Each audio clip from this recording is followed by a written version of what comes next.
Hello everyone. कल की class में अपन जो पढ़ के आए थे उसको कंटिन्यू करते हैं। हमने शुरुआत इंग्लिश के एवोल्यूशन से करी, उसमें जहाँ जहाँ लिटरेचर दिखी वहाँ लिटरेचर की बात भी करी। तो आज भी उसी तरीके से आगे बढ़ते हैं। अभी जो लैंग्वेज का पूरा डेवलपमेंट है वो हमारे सामने आया नहीं है खुल के। तो पहले तो आप मुझे बताएंगे हम कल क्या कर चुके हैं, उसके बाद एक एक करके आगे बढ़ते हैं। तो जो हमने कल पढ़ा उसका एक बार रिवीजन करते हैं थोड़ा सा। उसको जैसे आप अपनी तरफ से बताओ कि अपन ने क्या शुरुआत कहाँ से करी थी। हाँ, आप में से कोई भी बताओ।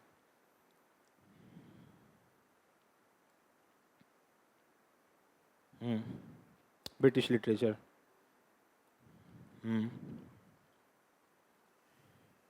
हाँ,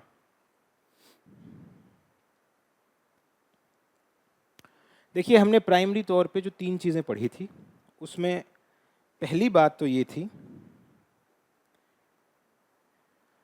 पहला हमने देखा था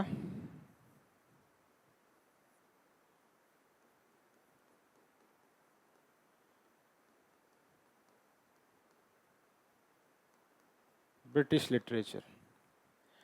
पहले तो इस वर्ड पूरे ब्रिटिश इस एडजेक्टिव के बारे में समझा था। Literature related to the people of, ये एक तो कहा था ग्रेट ब्रिटेन, एक कहा था यूनाइटेड किंगडम। इन दोनों का डिफरेंस समझा था कि ये जियोग्राफिक आइडेंटिटी है, ये जियोग्राफिक है, ये पॉलिटिकल आइडेंटिटी है।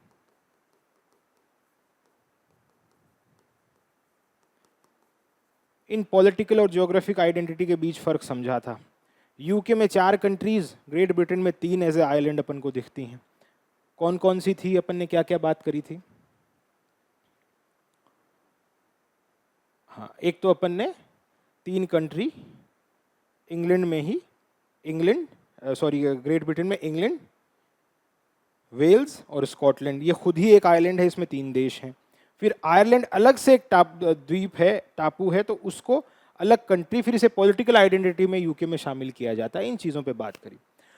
ब्रिटेन जो ब्रिटोनिक, केल्टिक और गेलिक कल्चर था उसको रिप्रेजेंट करने वाले, जिनकी लैंग्वेज ब्रिटन्स थी, उससे ब्रिटेन नाम से शब्द आया, इसके बारे में समझा था।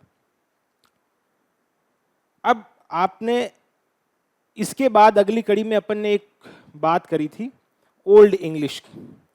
हमने शुरुआत करी थी फिर ओल्ड इंग्लिश,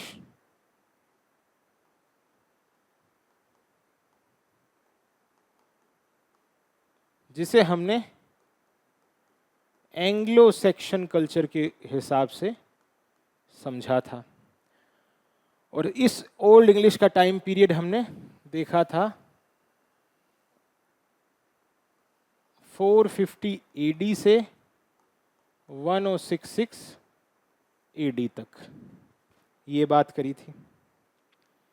इसी के साथ हमने लैंग्वेज की चर्चा करते हुए देखा था कि ओल्ड इंग्लिश के बाद में जो पीरियड अपन को दिखता है वो हमारे पास है मिडिल इंग्लिश, जिसके बारे में आज की क्लास अपनी रहेगी। मिडिल इंग्लिश, इसके बारे में आज अपन इस पे पढ़ने वाले हैं। ओल्ड इंग्लिश के अंदर अपन ने क्या क्या चीजें देखी थी, ये भी एक सवाल है। हमने ये तय किया था कि लिटरेचर है वो कोई वैक्यूम में तो पैदा होगी नहीं, उसके लिए ज़बान की ज़रूरत है। तो जब ज़बान की ज़रूरत पड़ेगी तो भाषा पहले बनेगी। तो पहले इन्हीं इंट्रोडक्टरी क्लासेस में अपन लैंग्वेज के बनने बिगड़ने पे बात कर रहे हैं, और उसके बाद धीरे धीरे आगे की तरफ लिटरेचर जहां अपन को प्राइमरीली दिखेगा उस पे ऊपर बात करेंगे। इसीलिए आपके सिलेबस में हमने कहा था कि रेनेसां से शुरुआत दिख रही है, ओल्ड इंग्लिश मिडिल इंग्लिश की चीज़ें छोड़ी गई हैं। उसका कारण यही है कि वहाँ लैंग्वेज का ही डेवलपमेंट कहीं ना कहीं था। एक बात। अब देखिए, अच्छा ये साथ में नोट्स बनाने की जरूरत नहीं है, नोट्स आपको as it is be it offline या ऑनलाइन दोनों को नोट्स आपको प्रोवाइड होंगे। तो आप जितना इंट्रोडक्टरी क्लास में भी समझाया जा रहा है उस पर ज़्यादा फोकस करें लिखने की बजाय। तो देखिए ओल्ड इंग्लिश में अपन ने सबसे पहले जो प्राइमरी बात करी थी उसको एक बार देख ले। हमने संस्कृत और इंग्लिश का एक तालमेल देखा था। हमने कहा था डेका 10, डेका दशा है संस्कृत में है, डेका और 10 अंग्रेजी में देखते हैं, लैटिन और अंग्रेजी में। फिर वही चीज अपन जैसे देखें, नेम नाम अंग्रेजी में भी, नेम अंग्रेजी में भी है और संस्कृत में भी दिख रहा है। तो ये चीजें कैसे लैंग्वेज एक साथ दिखी थी, इसके बारे में हमने चर्चा करी थी। हमने कहा था ये कैस्पियन सी है,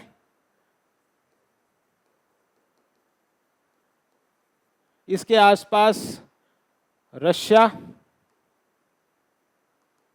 इसके आसपास टर्की, ईरान, ये वाली कंट्री जिन्हें अपन ने कहा था सेंट्रल एशिया। और यहाँ से समझा था कि सेंट्रल एशिया से ही लैंग्वेज कैसे निकली हैं। इसके बाद हमने PIE की बात करी, proto Indo European language family. उसकी एक ब्रांच हमने कहा था यूरोप की तरफ जाती है, और उसकी एक ब्रांच हमने कहा एशिया की तरफ जाती है, और इस एशिया वाली ब्रांच को हमने इंडो आर्यन कहा था, जिसमें संस्कृत है। और इसमें अपन ने एक ब्रांच पढ़ी थी जर्मेनिक।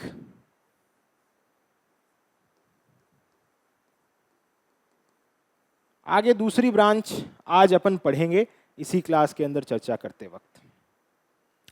एक चर्चा अपन ने ये करी जरूरी, एंग्लो सेक्शन पीरियड के बारे में, लैंग्वेज के बारे में। जो इंग्लैंड एज ए नेशन है उसके ऊपर जो जर्मेनिक ट्राइब है, भाई जर्मेनिक भाषा फैमिली से ही ये इंग्लिश निकली है, तो ये जर्मेनिक लैंग्वेज ही थी। इधर से ये लोग सेंट्रल एशिया से नॉर्वे, स्वीडन, फ्रांस, जर्मनी इस तरफ गए, और पूरा जो एरिया था उसे जर्मनी ही बोला जाता था। उस कबीले को, ये डोमिनेट कबीला था, पूरे एरिया जर्मनी में ही आते थे।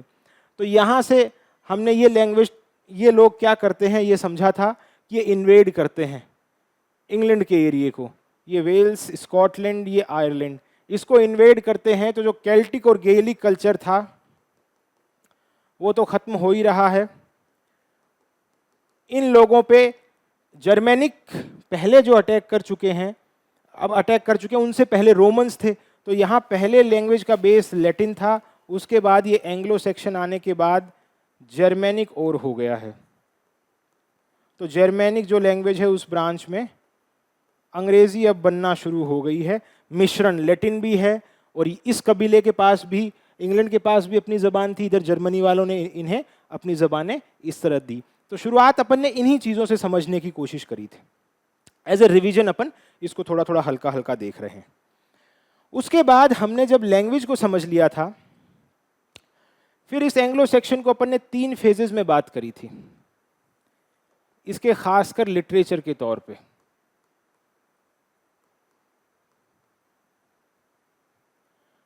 पहला फेज अपन ने कहा था 450 से 597 यानी 6th सेंचुरी तक, यहां ओरल लिटरेचर है। और ओरल में भी सबसे बड़ा नाम बियोवुल्फ अपन को नजर आ रहा है। इस कहानी पे चर्चा करी थी थोड़ी सी। अरे नोट्स नहीं बनाने, नोट्स आपको मिल जाएंगे एज इट इज। आप जो अभी पढ़ रहे हैं उसको समझने की कोशिश करिए। बियोवुल्फ पे चर्चा करी थी। बियोवुल्फ पे करने के बाद अपन ने देखा था 6th सेंचुरी में क्रिश्चियनिटी आती है, और क्रिश्चियनिटी से हमने समझा था धर्म जब आता है तो वो लिखाई पढ़ाई शुरू होती है। लिखाई पढ़ाई इसलिए शुरू होती है क्योंकि उसे अपने आइडियाज़ को प्रोपोगेट करना है, अपने आइडियाज़ को आगे बढ़ाना है। तो जब वो आइडिया आगे बढ़ाएगा, लिखित में ओरली तो चीज़ें टिक नहीं पाती हैं। तो यहाँ रिलीजन में यहाँ लिखने वाली चीज़ें अपन को कुछ एक पोएट्स और सब अपन को दिख रहे हैं। जैसे अपने पास बीड दिख रहे हैं, जैसे अपने पास साइन वुल्फ दिख रहे हैं, साइन वुल्फ दिख रहे हैं, कैडमन दिख रहे हैं। ये बात करी। फिर हमने कहा जब किंग एल्फ्रेड का रेन आता है, किंग एल्फ्रेड राजा बनते हैं, इसके बाद जब 1871 के आसपास, तब अब इसी एंग्लो सेक्शन में अपन को प्रोज भी देखने को मिलता है। प्रोज क्यों? 9th सेंचुरी में वाइकिंग्स अटैक करते हैं, ये बात करी थी अपन ने। वाइकिंग्स नॉर्वे, स्वीडन, उस एरिया से आने वाले लोग, वो भी आक्रामक बारबेरियस लोग थे। तो उन्होंने लैटिन जो एक कल्चर चल रहा था, रिलीजन की जो चीज़ें चल रही थी, उनको अटैक किया था। अटैक करने के बाद होता ये है कि किंग एल्फ्रेड सोचते हैं अब हमें हमारी खुद की अंग्रेजी में जो हमने भाषा तैयार करी है लैटिन वगैरह को छोड़ के, उस सिंप्लीफाइड लैंग्वेज में जो खत्म हो चुका है उसे रिवाइव करते हैं, उसे इस लैंग्वेज में अंग्रेजी में लिखवाना शुरू कर रहे हैं। तो जब वो लिखवाना शुरू कर रहे हैं तो यहाँ से प्रोज की शुरुआत होती है। जो भी लैटिन स्क्रिप्चर्स थे, जो भी सब चीज़ें थी, किंग एल्फ्रेड ने प्रोज में एक कविता को छोड़ के लिखवाने का काम एंग्लो सेक्शन पीरियड में शुरू कर दिया। लगभग यहाँ प्रोज की शुरुआत हो चुकी है। पोइट्री थी, अब प्रोज आ गया है। और ये प्रोज कौन से डायलेक्ट में? इंग्लिश डायलेक्ट में लिखा जा रहा था, वेस्ट सेक्सॉन। क्योंकि हमने कहा था कि एल्फ्रेड खुद ही सेक्सॉन से आ रहे थे। 3 कबीले थे, हमने देखा था, एंजल्स, जूट्स और सेक्सॉन्स। तो इस सेक्सॉन कबीले से ही, ये जो यहाँ कबीला था उससे ही एल्फ्रेड आ रहे थे। तो इसी डायलेक्ट में इन्होंने अंग्रेजी के जो डायलेक्ट पैदा हुआ था उसमें चीजें लिखाई। तो कई बार 2 क्वेश्चन हमने कहा था यहाँ से देखने को मिलते हैं। ये कल की क्लास में पढ़ते वक्त किया था कि वह इंग्लिश जर्मेनिक लैंग्वेज है, वो भी कौन से हिस्से की? वेस्ट साइड की। एंगल से इंग्लिश बना। एंगल्स थे हुक नुमा मुड़े हुए एरिया में रहते थे, उसे एंगल बोला जाता था। एंगल यानी झुका हुआ, मुड़ा हुआ, रूट वर्ड्स। और ये एंजल्स नाम है, ये एंगल से ही आया है, ये भी चर्चा करी थी। उससे अंग्रेजी बनती दिखी। फिर धीरे धीरे एल्फ्रेड आते हैं इसी एंग्लो सेक्शन में, तो सेक्शन डायलेक्ट पॉपुलर होता है और इसी में अंग्रेजी, इसी में सिंप्लीफाई होती चली जाती है और प्रोज की शुरुआत होती है। फिर हमने लिटरेचर के ही सेंस में 2 तरह की कविताएं हमने कहा था यहाँ देखने को मिलती हैं। लिरिक पोइट्री, नैरेटिव पोइट्री की बात करी थी, एक ड्रामेटिक पोइट्री की बात करी थी। लिरिक में हमारे पास यहाँ हिम है और नैरेटिव में हमारे पास एपिक है और लिरिक में एलिजी है।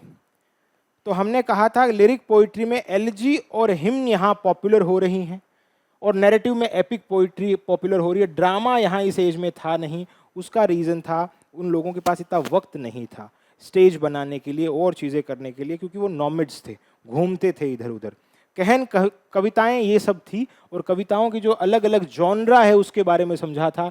उसमें एलिजी भी थी, उसमें हिम भी थी और उसमें एपिक भी थी। इन सब बातों की अपन चर्चा करके आए थे। इनको समझने में आपको कोई दिक्कत हुई थी कल की क्लास में, या आज कोई सवाल है जहां समझ में नहीं आया हो तो उसको एक बार क्लियर करके आगे बढ़ेंगे अपन।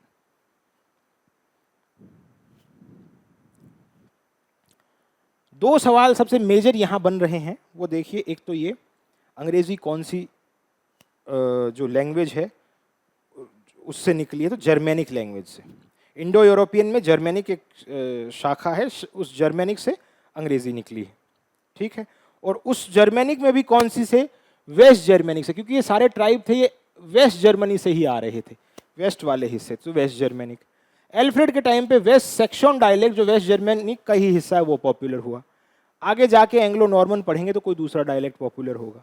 तो ये चीज़ 2 सवाल जो मेजर बनते हैं पोइट्री के बारे में अपन यहाँ पढ़ चुके हैं, कौन सी कैसी थी ये देखा था।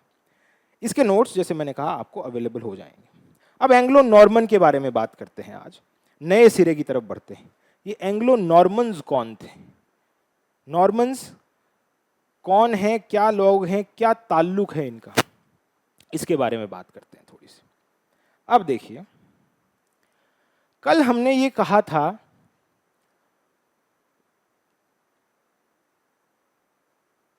ओल्ड इंग्लिश, जिसको अपन ने 450 से 1066 तक देखा। इसके बाद 1066 से 1066 से अपन 1500 तक का टाइम पीरियड देख रहे हैं, जिसे अपन मिडिल इंग्लिश कहते हैं। Middle English, old Anglo Saxon भी बोलते हैं इसे। इसको अपन ने मिडिल इंग्लिश को 3 फेजेस में बांटा था। एंग्लो नॉर्मन, एक अपने पास था एज ऑफ चौसर, एक अपने पास था एज ऑफ डार्कनेस। अब देखिए, आज अपन एंग्लो नॉर्मल पे बात करेंगे, कल की क्लास में अपन एज ऑफ चौसर और डार्कनेस को समझ लेंगे। जो भी कुछ एक बीच में कुछ लिटरेरी डिवाइसेस वगैरह आएंगी साथ साथ पढ़ते जाएंगे। इससे क्या है, आपका भाषा का इंट्रोडक्शन तैयार हो जाएगा और यही चीज अपन फिर ओल्ड इंग्लिश को एक क्लास के अंदर अपने नोट्स में क्या है उससे आपको अंदाजा लग जाएगा पूरा पूरा। तो आपको लिखने वाली चीज, क्योंकि आप बार बार ये चीज करे जा रहे हैं, तो आप कोशिश करें समझें पहले चीज को, उसके बाद लिख लेंगे। अब इस लिखे हुए को कहाँ लेके जाओ, पब्लिश थोड़ी कराना है, तो मिल जाएगी वो चीज आपको। अब देखिए, इसमें अपन ने एंग्लो नॉर्मन में ये बात करी थी, 1066 से 1350, 1350 से 1400 और 1400 से 1485, यहां से एज ऑफ डार्कनेस, इसके बाद रेनेसांस शुरू हो जाता है। अच्छा, कल एक दिक्कत थी, यहां गलती से मैंने 1300 से 1400 लिख दिया था, वो लिखते वक्त या फ्लो में वो चीज चली गई, उसके बाद मैंने खुद ने इस पे ध्यान दिया, तो यहाँ 1350 एज ऑफ चौसर यहां से आए, इसको करेक्ट कर लेना। ये पूरा मामला था। अब अपन ने ये कहा कि जब हम ये समझ चुके ये वाला हिस्सा, यहां लैंग्वेज आगे बढ़ रही है, तो ये क्या है, मिडिल इंग्लिश, ये एंग्लो नॉर्मन एज क्या है 1066 से 1350 तक, ये कौन लोग थे, क्या थे, कहां से आए, इस पे चर्चा कर लेते हैं एक बार। देखिए,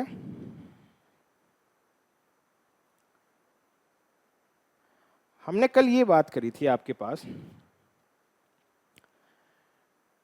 कैस्पियन सी के आसपास जो लोग रह रहे थे, ईरान है, टर्की है, कजाकिस्तान है, ये सेंट्रल एशिया का एरिया था। यहां प्रोटो इंडो यूरोपियन लैंग्वेज थी और यहीं से लगभग यूरोप और एशिया की लैंग्वेज का पैदा हुई, और इस एरिया को यूरोप इधर, एशिया इधर, इसे यूरेशिया भी बोलते हैं। ये बात करी थी। अब सवाल ये है, इसी सेंट्रल एशिया से लैंग्वेज क्यों निकली, कल इस पे चर्चा करी थी, क्योंकि ये प्लेन्स थे, मैदान थे, मैदान के लोग इधर से उधर ट्रेवल कर सकते हैं, बाकी माउंटेन्स और जो समंदर के आसपास रह रहे हैं उनको दिक्कतें होती हैं।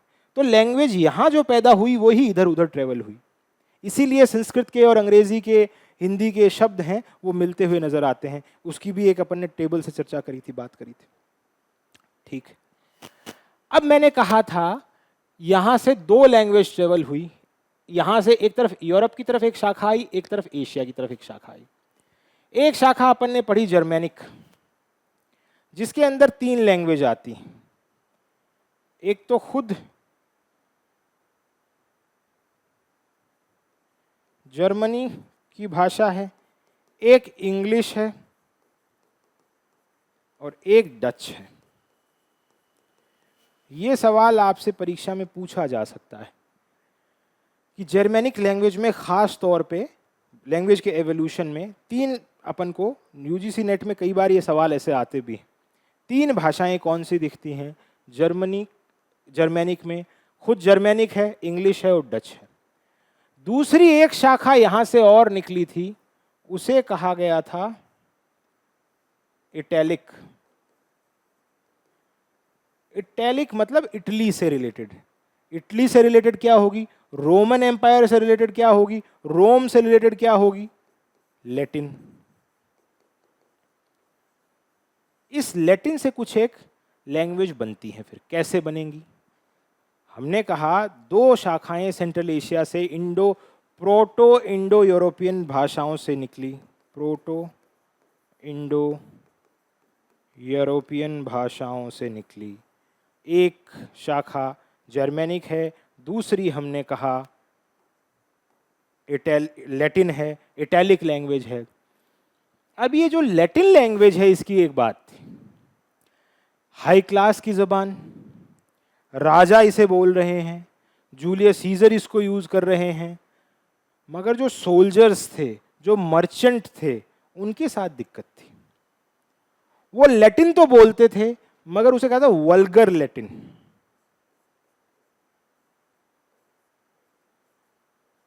Vulgar Latin. एंग्लो नॉर्मन पढ़ रहे हैं अपन। देखिए सीधी सी चीज है, मैं बताने को आपको ये बता दूं कि यहां से ये निकला, यहां से निकला, आगे करो। हमारा मेन पर्पस ये है कि कोई चीज आई है तो वो आई क्यों है, व्हेन है, हाउ है, व्हाट है एंड व्हाई है। ये 4-5 चीजें अगर आपके साथ हैं तो चीजों के पेज खुलते जाते हैं, और उन्हीं पेज को खोलने का काम अपन अभी कर रहे हैं। ठीक। तो ये वल्गर लैटिन क्या है, इससे आपको क्या समझ में आ रहा है कि वल्गर लैटिन नाम की कोई चीज है? कोई अंदाजा इस चीज का क्या होती है वल्गर लैटिन? भाई मैंने कहा एक लैटिन है, दूसरी जो सोल्जर्स की, दूसरी जो अपने पास मर्चेंट क्लास थी, वो अब हाई क्लास की तरह बात नहीं कर सकते थे। उनकी लैंग्वेज रिफाइंड नहीं थी, वो अपने अपने यहाँ कस्बों में वो जो डायलेक्ट थे उनके साथ मिला के लैटिन बोल रहे थे। तो क्या होगा अब, किस तरह की जबान होगी?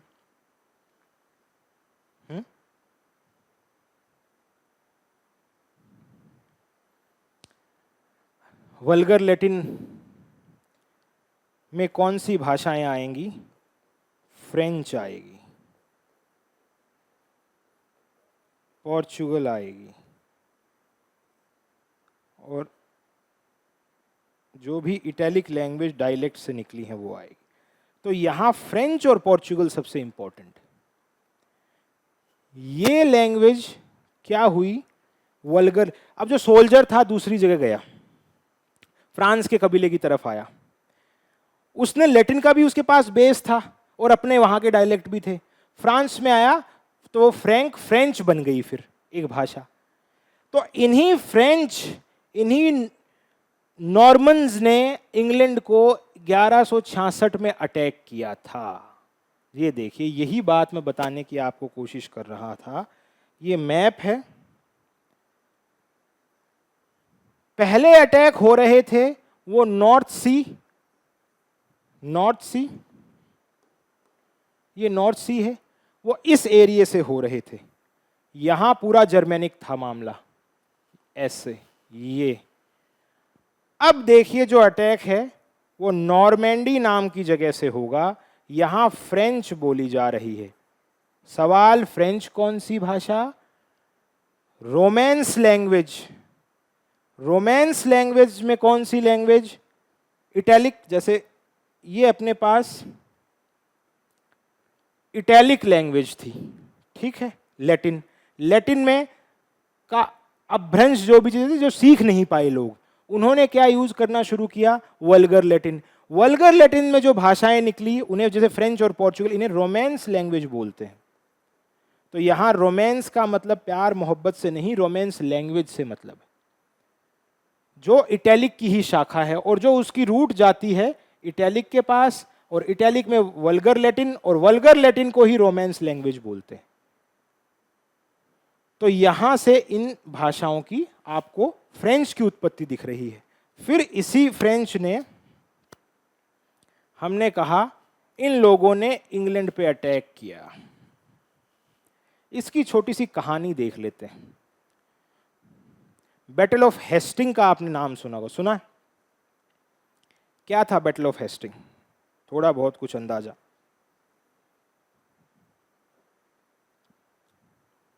कुछ भी आप मतलब ये तो आपने पक्का ही सुना होगा, ऐसा तो नहीं हो सकता। जैसे आपने कहा पहले आप इस चीज की तैयारी करते आ रहे हैं, थोड़ा बहुत 19-20 अंदाजा होगा इसके बारे में।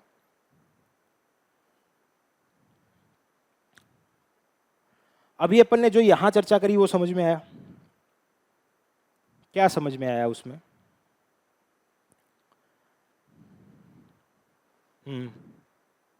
देखो अपन ने जो अभी ये बात करी है, सेंट्रल एशिया,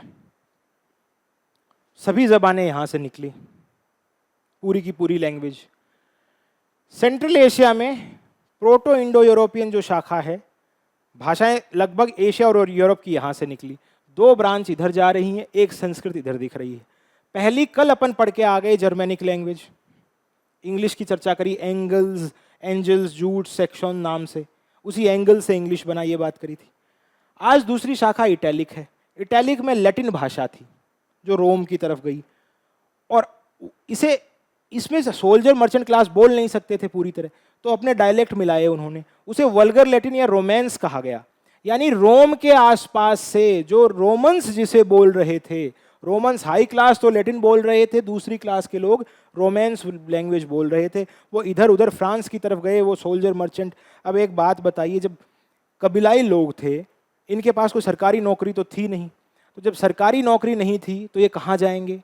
ये घुमक्कड़ थे, नॉमेड्स थे, इन्हें शिकार भी करने थे, एक सिविलाइज कुनबा तबका नहीं था। तो जब सिविलाइज चीज़ें नहीं होती तो इधर से उधर जाया करते हैं, भोजन की तलाश में भी, बिजनेस के पर्पज से भी, हजार चीज़ें थी। तो यहाँ ये फ्रांस की तरफ गए तो वहाँ ये फ्रेंच लैंग्वेज जो रोमांस लैंग्वेज में आ रही है उससे, इसी रोमांस शब्द को आपको ध्यान में रखना, यहाँ से लिटरेचर भी निकलेगी अब इन्हीं भाषाओं से। तो धीरे धीरे ये फ्रेंच है, ये तबका डेवलप हुआ, ये भाषा डेवलप हुई।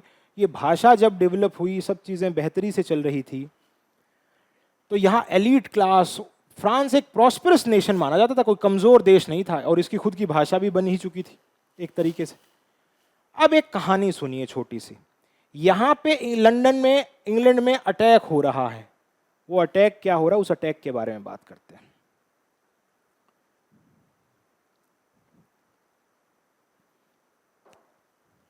एल्फ्रेड के बाद एंग्लो सेक्शन का जो मजबूत राजा अपन को दिख रहा है वो एडवर्ड द कन्फेसर था। एल्फ्रेड तक अपन पढ़ के आए थे 1871 9 सेंचुरी तक। उसके बाद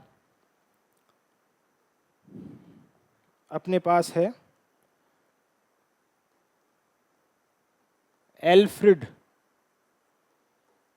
द कन्फेसर नाम से एक राजा है, 1166 की बात। एल्फ्रेड द कन्फेसर जब राजा के पद से हट चुका था या ये कमज़ोर हो चुका था, तो दो इंसान हैं, एक तो विलियम गॉडविंसन है। इससे परीक्षा में सवाल नहीं आएगा, लिंक करने के लिए एक कहानी ज़रूर समझ लें। मगर गॉडविंसन है, ये लॉर्ड थे एंग्लो सेक्शन कबीले के।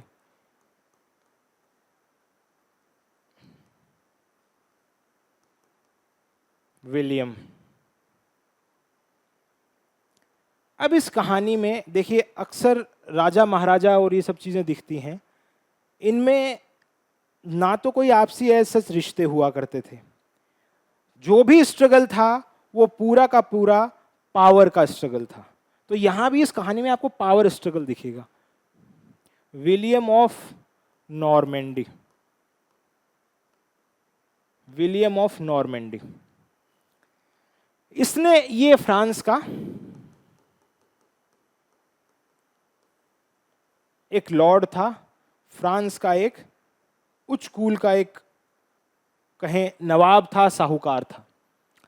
एल्फ्रेड द कन्फेसर ने कहा था कि मेरे जाने के बाद आप मेरा जो इलाका है, इंग्लैंड वाला या ब्रिटेन वाला या फिर जो कहें जो आइलैंड है, वो टापू है पूरा, 3 देशों का आइलैंड भी उस वक्त था, तो उसको आप राजा बन जाएं। किसको कहा? विलियम ऑफ नॉर्मेंडी को। इधर गॉडविंसन को भी कह रखा था। ये आता है तो एल्फ्रेड द कन्फेसर के बाद ये कहता है मैं लॉर्ड हूं, मैं ही राज करूंगा। एल्फ्रेड द कन्फेसर के बाद ये आता है विलियम ऑफ नॉर्मेंडी 1166 में। बैटल होती है, battle of Hastings, battle of Hastings, ये नाम जरूर ध्यान रख लें, बैटल ऑफ हेस्टिंग 1166 में। और यहां से इस एंग्लो नॉर्मन की शुरुआत हो जाती है। अब देखिए, अंग्रेजी जो भाषा बन रही थी उसके पास कितनी जबानें, कितनी चीजें हैं। लैटिन पहले थी, केल्टिक कल्चर के कुछ डायलेक्ट पहले थे, वहां लैटिन आ गई, यहां लैटिन आई। लैटिन के बाद यहां जर्मेनिक,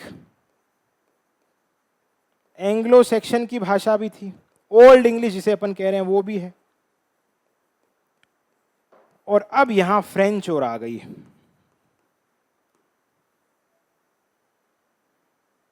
ये सिनेरियो 1166 में कहाँ बन चुका है?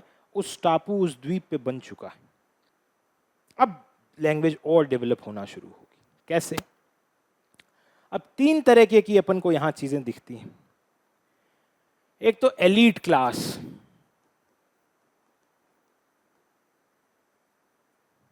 एक कोर्ट, एक कॉमन मैन। एलीट क्लास की लैंग्वेज फ्रेंच है। चलो अब यहां एक सवाल पैदा होता है, एलीट क्लास की भाषा ही फ्रेंच क्यों है?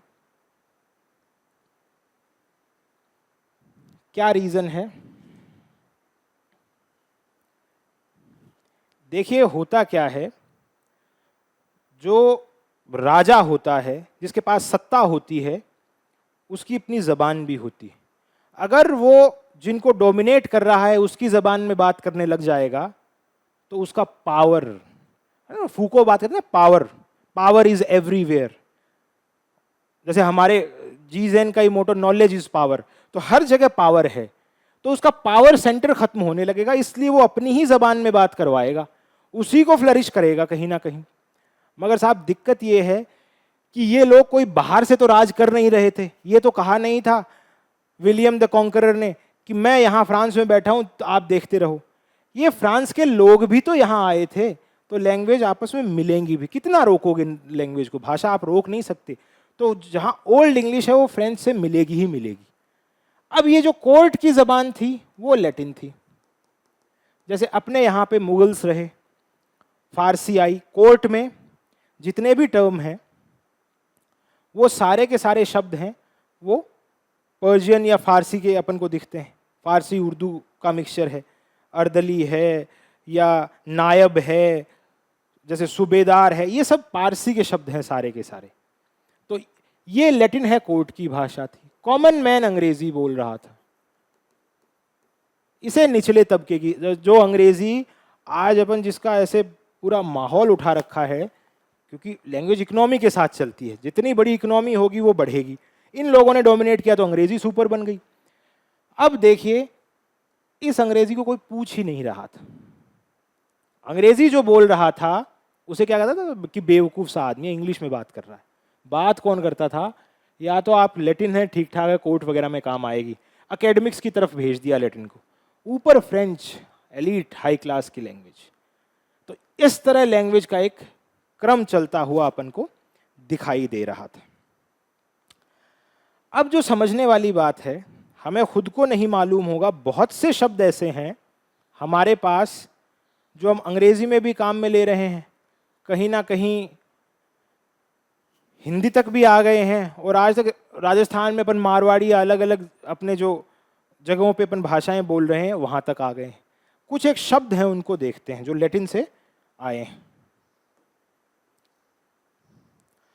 देखिए गवर्नमेंट और लॉ के कुछ वर्ड हैं जो लैटिन के दिखते हैं। जैसे अब मैंने एक शब्द बोला पीछे, कोर्ट लैटिन का है। जैसे मैंने कहा था जज लैटिन का है, सॉरी फ्रेंच भाषा का है। कोर्ट है फ्रेंच का है, जज है French, government French, police French, budget French. Police तो हम भी बोल रहे हैं, ऐसी बात नहीं है, इसे अंग्रेजी का मान के बोल रहे हैं। फैशन पहनावे के शब्द हैं, फैशन खुद फ्रेंच है, टेलर फ्रेंच है, परफ्यूम फ्रेंच है, सैलून फ्रेंच है। सेना आर्मी फ्रेंच है, कैप्टन फ्रेंच है, मार्च फ्रेंच है, सोल्जर फ्रेंच। खान पान और रसोई के शब्द देख लो, रेस्टोरेंट फ्रेंच है, मेन्यू फ्रेंच है, शेफ फ्रेंच है, सूप फ्रेंच है, सॉस फ्रेंच है, कूपन फ्रेंच।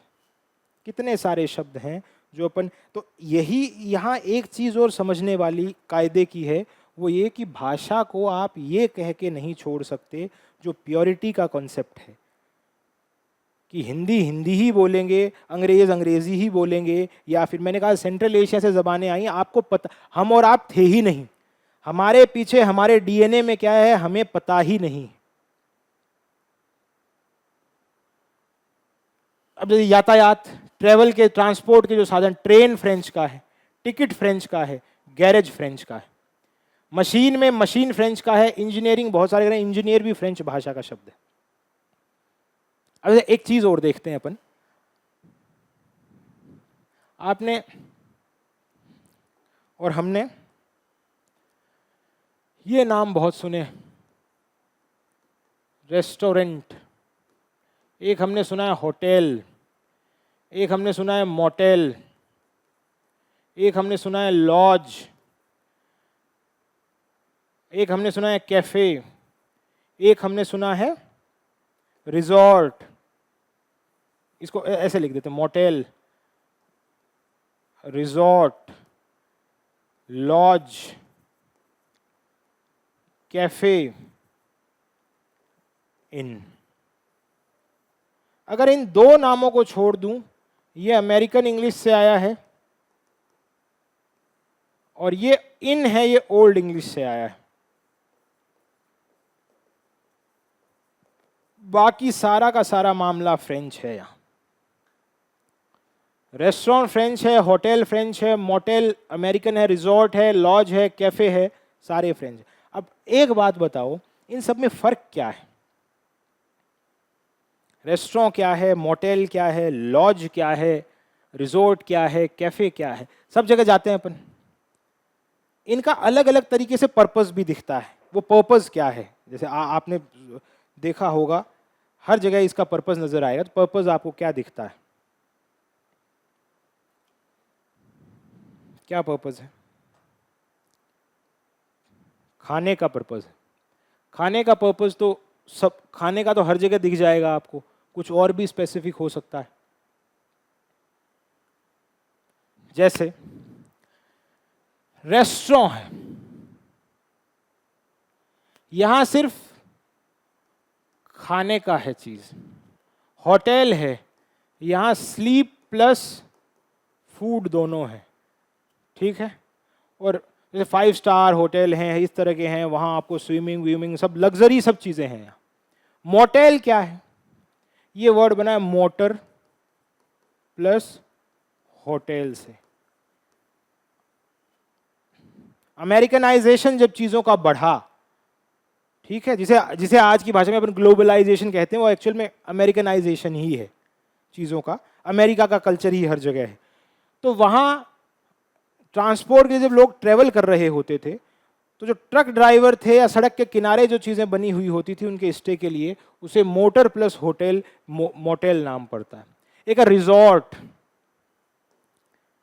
ये वेकेशन के हिसाब से चीज दिखेगी। शहर से बाहर आपको किसी हिल स्टेशन पे, किसी पहाड़ी पे, या किसी एक आउटस्कर्ट्स में जो चीज है, जहां आप 2, 5, 10 दिन रुक के वेकेशन वगैरह बिता रहे हैं।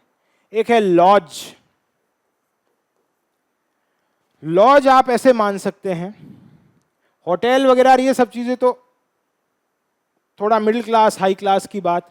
लॉज है कोई धर्मशाला जिसे कहते हैं कायदे की रुकने की, जहां आपको या तो अर्जेंट बेसिस पे रुकना है, या फिर एक दिन का कोई धर्मशाला के जो किफायती है आपके पैसों के, तो लॉज की, धर्मशाला की कैटेगरी है सीधी सीधी। कैफे क्या है? कैफे और रेस्टोरेंट में क्या फर्क है? दोनों में क्या है कैफे और क्या है रेस्टोरेंट? मतलब इसका वैसे देखा जाए तो सिलेबस से कोई ताल्लुक नहीं है।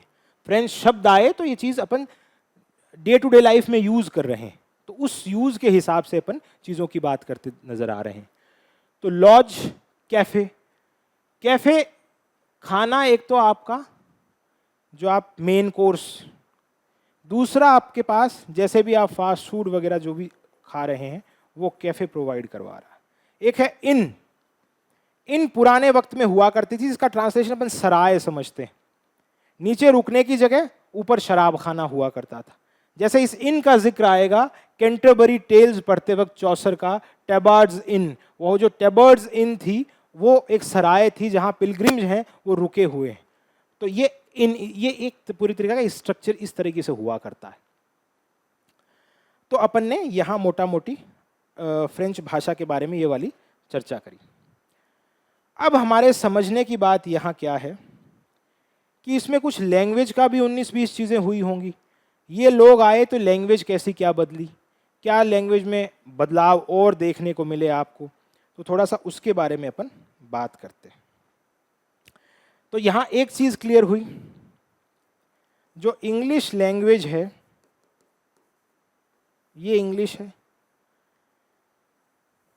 इस पे जो स्किन है वो तो मान लो लैटिन की है, और उस पे जो भी उसकी बोन्स हैं, जो भी उसका इंटरनल स्ट्रक्चर है, वेन्स है, ब्लड है, वो सारा का सारा फ्रेंच का है। ये दूसरी बात है। ऐसा ही अपने हिंदी में देख लो, चाहे स्किन है वो संस्कृत की है,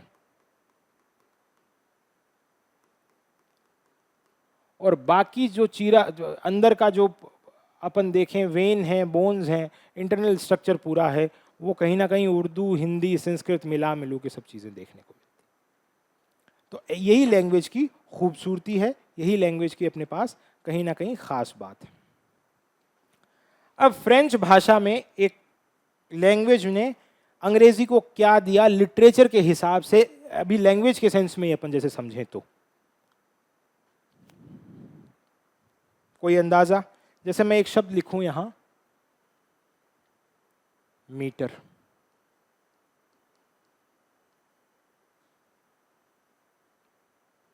ये मीटर क्या है, और मीटर कैसे फ्रेंच से आ रहा है, और पहले क्या था, एंग्लो सेक्शन में क्या था? देखिए फ्रेंच लैंग्वेज है,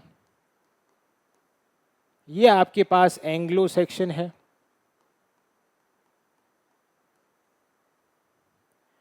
एंग्लो सेक्शन लिटरेचर में क्या हुआ करता था? अभी तक हमने क्या पढ़ा है, जो अटैक हुआ था फ्रांस की तरफ से, उससे फ्रेंच लैंग्वेज आ गई, जिसको अपन ने समझ लिया, कि उसके शब्दों के बारे में जानकारी कर ली। अब हमारे पास जो समझने वाली चीज़ है, अपन थोड़ा थोड़ा लिटरेचर या लिंग्विस्टिक की तरफ उस पर्सपेक्टिव से बढ़ रहे हैं कि उसने लिटरेचर को कैसे इनरिच किया। फिर वर्क्स के नाम इनमें बाद में देखेंगे। तो लिटरेचर को जो इनरिच करने वाली चीज़ें हैं, एंग्लो सेक्शन पीरियड में दो तरह की डिवाइस हुआ करती थी लिटरेचर को कहने या कहते वक्त, पढ़ते वक्त। एक तो उसे कहते थे एलिटरेशन, एक होती थी कैनिंग। दो। अब सवाल है पहले तो ये एलिटरेशन क्या है?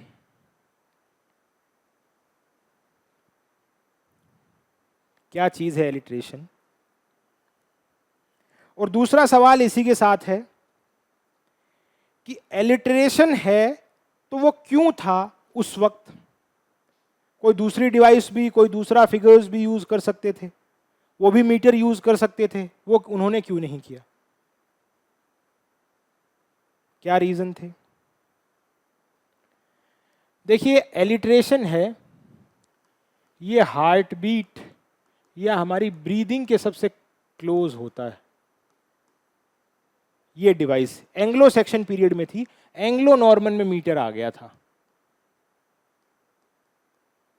मीटरिकल वर्स की शुरुआत हो गई थी एंग्लो नॉर्मन में, जो फ्रेंच की बात कर रहा हूं 1166 के बाद। एलिट्रेशन है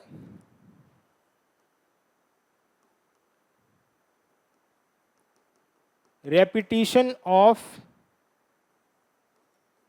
consonant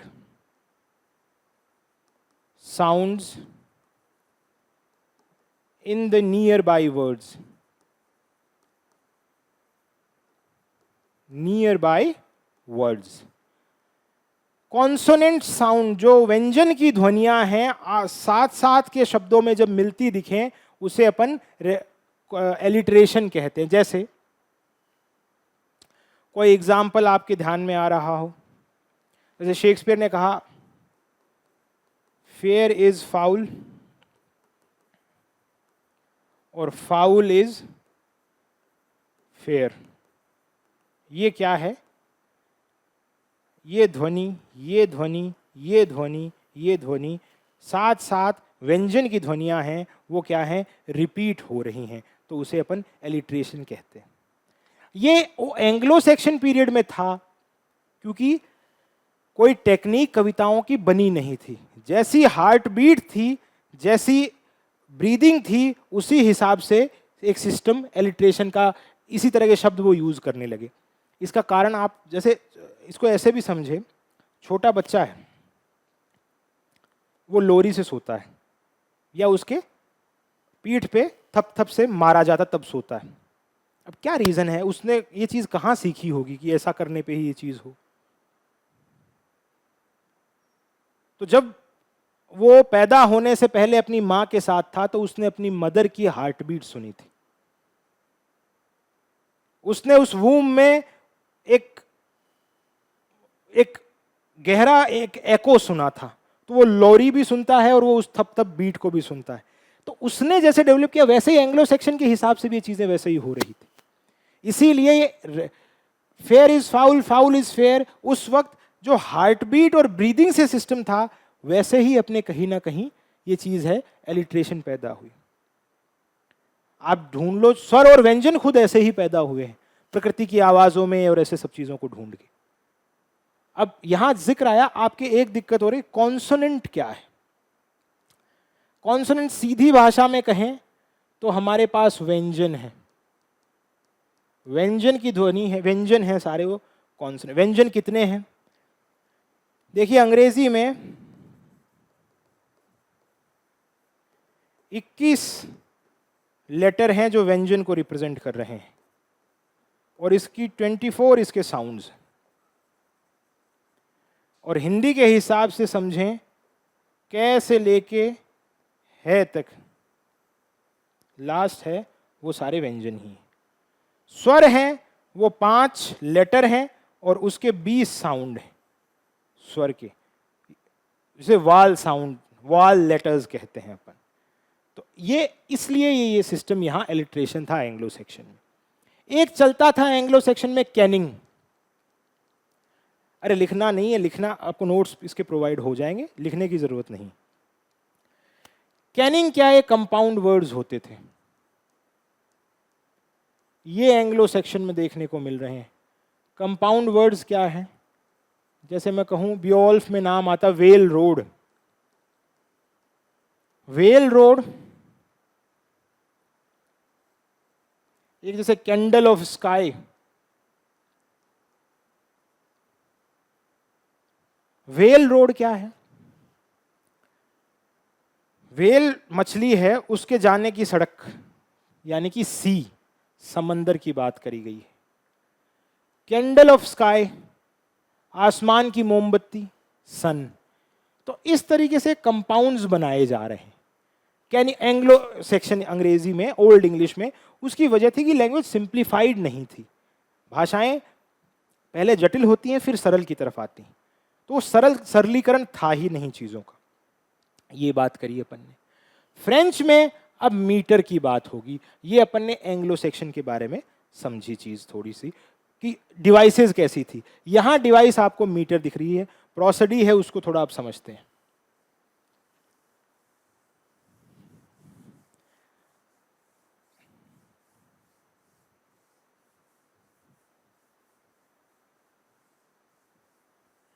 अब मेरा सवाल था आपसे, ये मीटर क्या है, व्हाट इज मीटर। सोचो इसके बारे में जरा कि मीटर क्या चीज होती है, क्या है मीटर।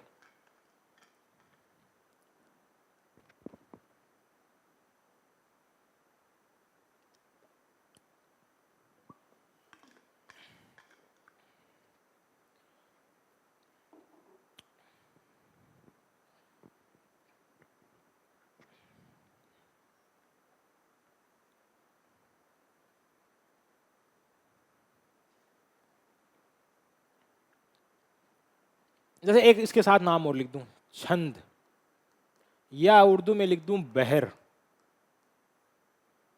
अब बता दो मीटर क्या है। मीटर मीटर है, मीटर छंद है, मीटर बहर है।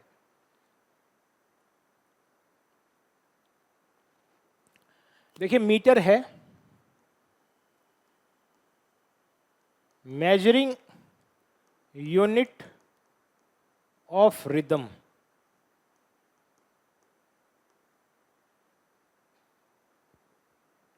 Measuring unit of rhythm.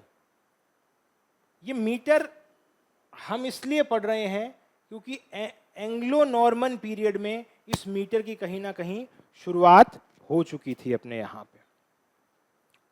अच्छा, अब मैं पूछा, अब ये रिदम क्या है? रिदम को मेजर करने की एक यूनिट है मीटर। तो ये रिदम क्या है? चलो रिदम को और सिंप्लीफाई कर लिख देते हैं, लय और ताल। ये अपन ने कल भी बात करी थी इस रिदम की।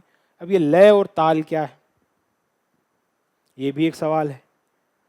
लय और ताल को अंग्रेजी में कैसे मापेंगे आप?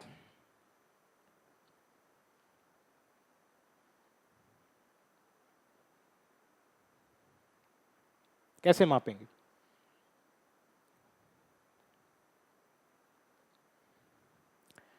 इंग्लिश भाषा की एक खास बात है, जैसे हिंदी में या फ्रेंच में हर एक शब्द को सलीके से बरता जाता है।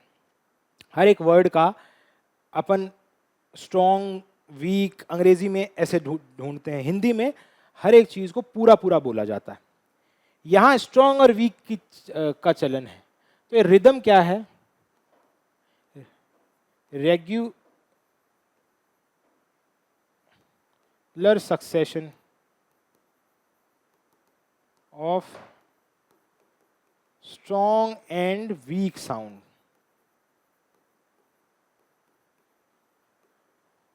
यानी कि कोई शब्द है वो अनस्ट्रेस्ड, कोई वाल ध्वनि, कोई सिलेबल स्ट्रेस अनस्ट्रेस्ड, कोई है वो स्ट्रेस। तो ऐसे ऐसे ऐसे ऐसे ऐसे ऐसे लय बनती जाती।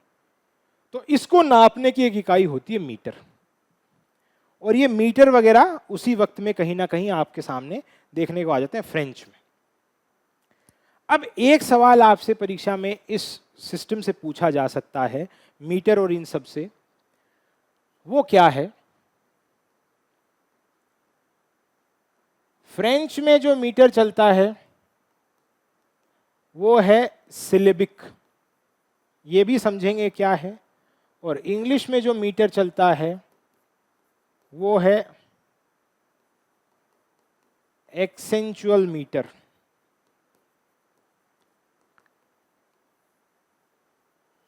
यानी कि किसी ध्वनि पे वजन कितना है कितना नहीं है, कितना है कितना नहीं है, ये फ्रेंच का चक्कर है, ये इंग्लिश का चक्कर है। फ्रेंच में तो सिर्फ सिलेबल कितने हैं यही काउंट किए जाते हैं। अब नया नाम आ गया, सिलेबल क्या है ये भी समझ लेते हैं।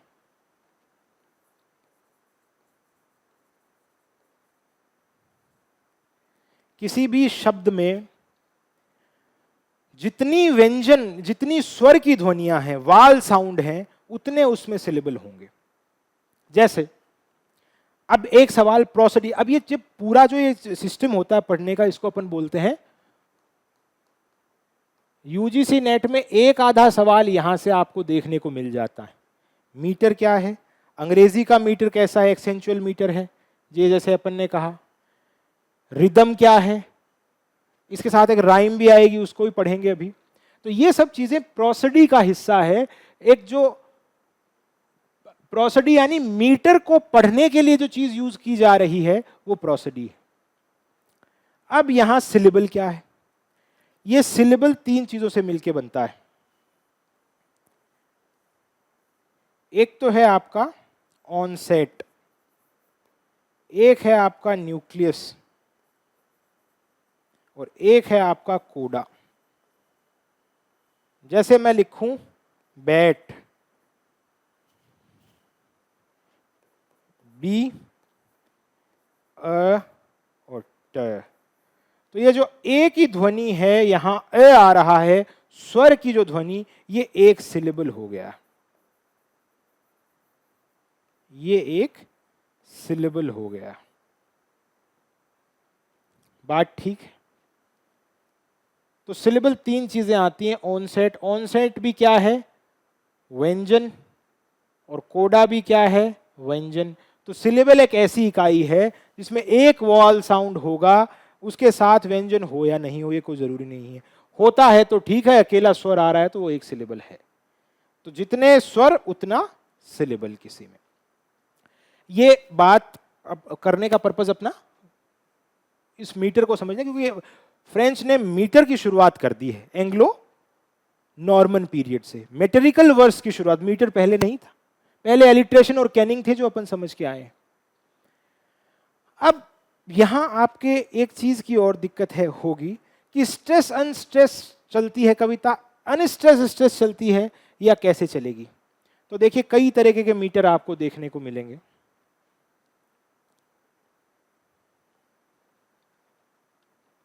एक है मोनोमीटर, एक है डायमीटर, एक है टेट्रामीटर,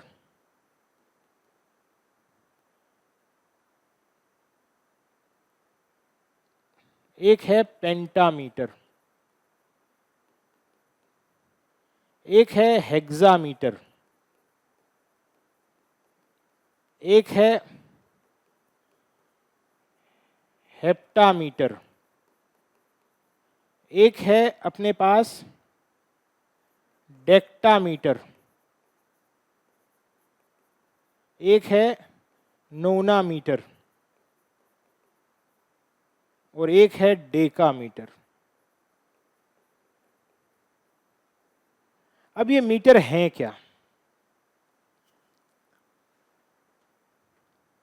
इस मीटर में, ये मीटर इसलिए है कि मैंने ये तो कह दिया जितने सिलेबल उतने आपको जितने वाल साउंड उतने सिलेबल, किसी शब्द कोई शब्द है उसमें सिलेबल कैसे पहचाने, जितने वाल साउंड है उतने सिलेबल हो गए।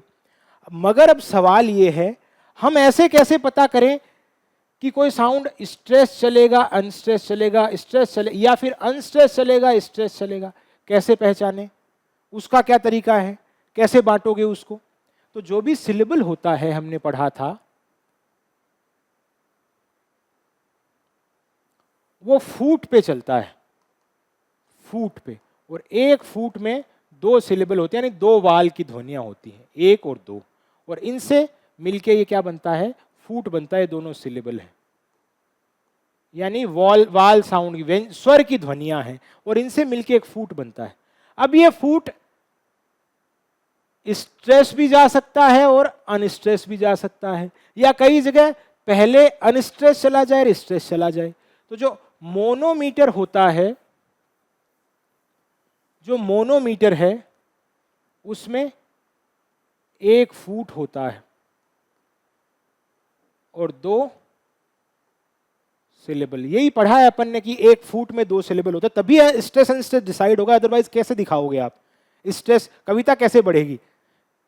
या तो पूरा स्ट्रेस जाए तब भी आपको फीट की जरूरत पड़ेगी, 1 2 1 2 1 2 फुट होंगे। डायमीटर है, 2 फीट है, 4 सिलेबल है। ट्रायमीटर है, 3 फीट है, 6 सिलेबल होंगे। टेट्रा है, 4 फीट है, 8 सिलेबल होंगे। पेंटा है, 5 फीट है और 10 सिलेबल होंगे। अंग्रेजी में सबसे ज्यादा आगे आप पढ़ेंगे इसी मीटर में कविताएं, प्रोज आपको देखने को मिलेगा। आयम्बिक पेंटामीटर में, जो प्रोज के लिए खास ये भी देख, ब्लैंक वर्स वगैरह, आयम्बिक पेंटामीटर सबसे ज्यादा यूज होने वाला मीटर है अंग्रेजी भाषा में, जो आगे अपन पढ़ेंगे। हेक्सामीटर है, 6 फीट, 12 सिलेबल। हेप्टामीटर है, 7 फीट, 14 सिलेबल। डेक्टामीटर है, 8 फीट, 16 सिलेबल। नैनोमीटर है, 9 फीट और 18 सिलेबल। और डेकामीटर है, 10 फीट, 20 सिलेबल। अब यहां काम की बात क्या, अब अभी भी आपकी दिक्कत रहेगी कि ये फीट वीट समझ में तो ऐसे तो पता चल रहा है ये ऐसे होता है, मगर ये वैसे समझ में नहीं आ रहे कैसे। तो अपन एक आयम्बिक पेंटामीटर का एग्जांपल लेके देखेंगे कैसे फीट काम कर रहा है। देखना, मिल्टन के एक सोनेट की लाइन है, when I consider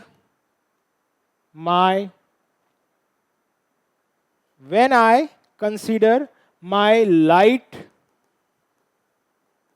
is spent, on is blindness वगैरह पे बात करते हैं।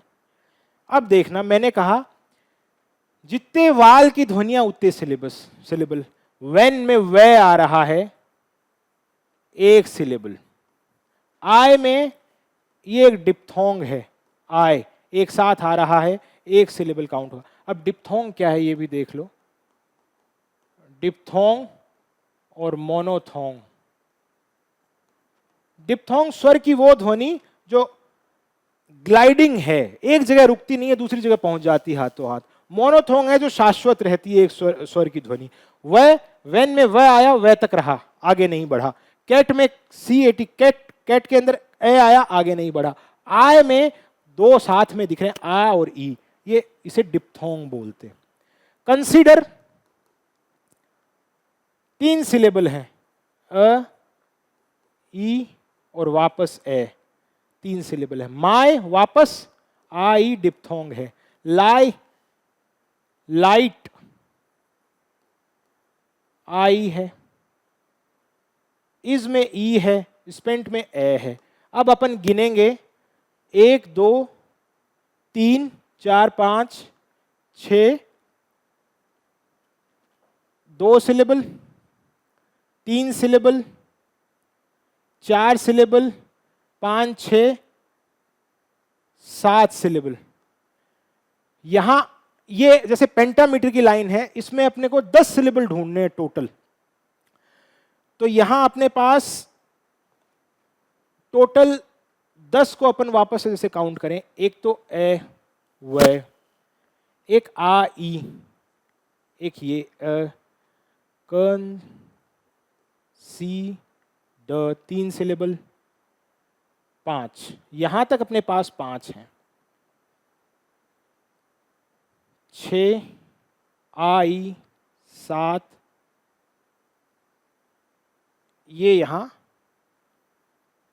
आ और ई 7 और 8, ये 9 और ये 10, ये 10 सिलेबल अपने पास पूरे हो गए। मतलब जितनी किसी शब्द में वाल की ध्वनि है उतने सिलेबल अपने पास हो गए, ये काउंट कर लिए अपन ने। अब मैं कहूं चलो आपने काउंट तो कर लिए, अब मेरे को क्या पता चलेगा कि इन ध्वनियों में पहले स्ट्रेस से शुरू करूं या अनस्ट्रेस से शुरू करूं।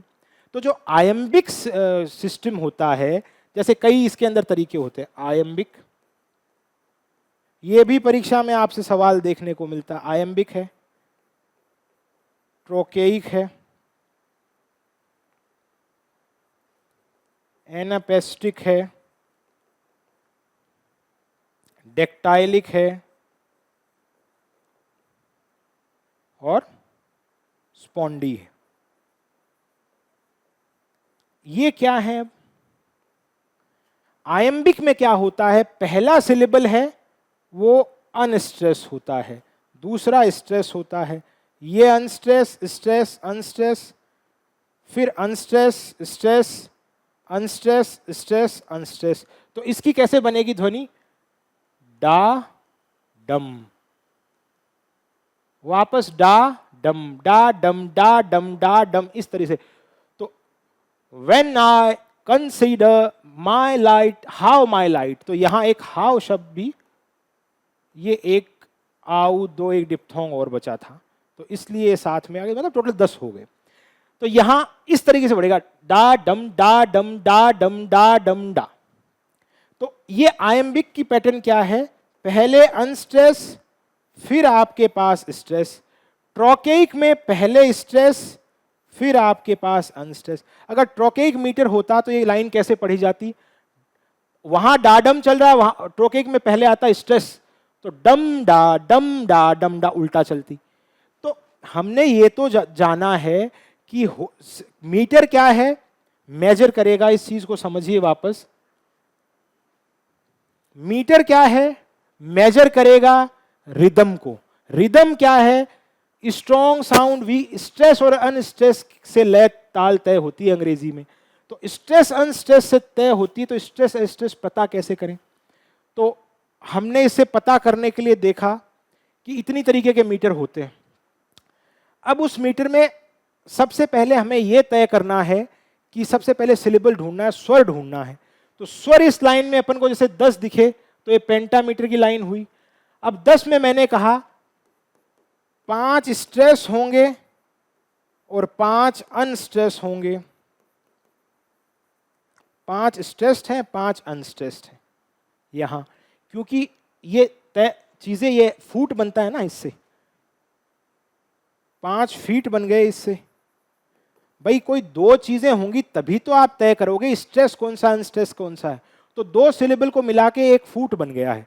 तो अब फुट बन गया तो आयम्बिक का पैटर्न, पहले तो ध्वनि है, वजन है शब्द पे, वो कम आएगा, अगले ही वाल में जो स्वर है उस पे वजन ज्यादा आ जाएगा। एक चीज तो ये है। ट्रोकेइक में पहले स्ट्रेस आता है फिर अनस्ट्रेस आ रहा है, दूसरी चीज ये है। तो ये चीज पहले ये बताइए आपके इसमें कहां कोई समझने में गड़बड़ रही?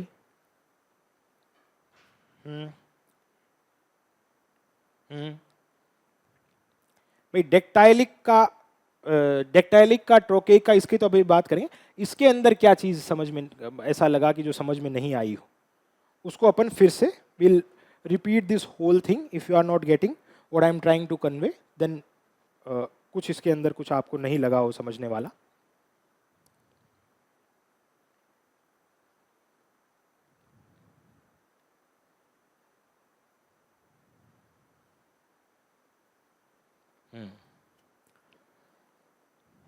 देखो इस चीज को ऐसे देखिए,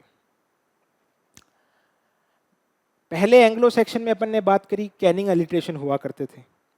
हार्ट बीट के हिसाब से आप कविता की लय ताल तय कर रहे थे।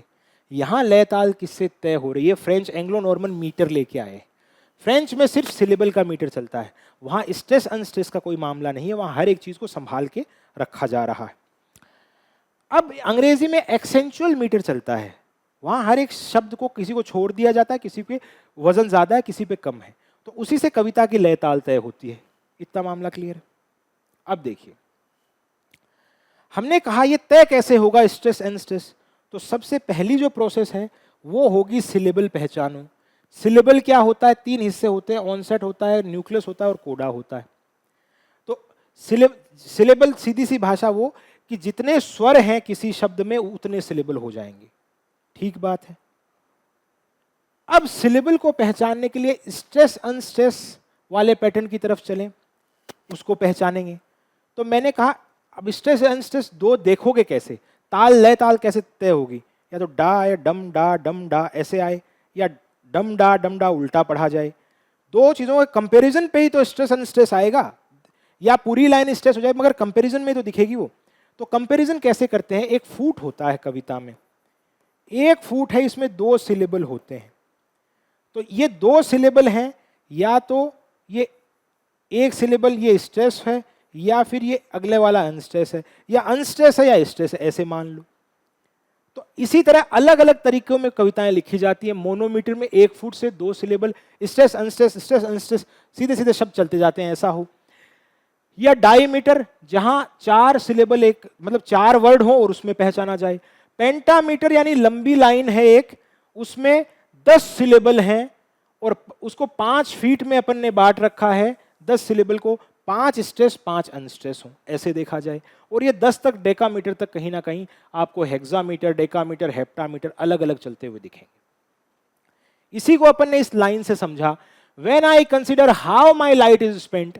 तो यहां वह है, वह में 1 सिलेबल है, आई में 1 सिलेबल है, कंसीडर में 3 है, हाउ में 1 डिप्थोंग है, माई में 1 डिप्थोंग है, आई में 1 डिप्थोंग है, और ई इसमें जितने वर्ड, जितने स्वर की ध्वनियां उतने सिलेबल। तो 10 दिखे मुझे यहां। तो 10 के अंदर आयम्बिक जो पैटर्न होता है, फिर ये पैटर्न ये चलेगा।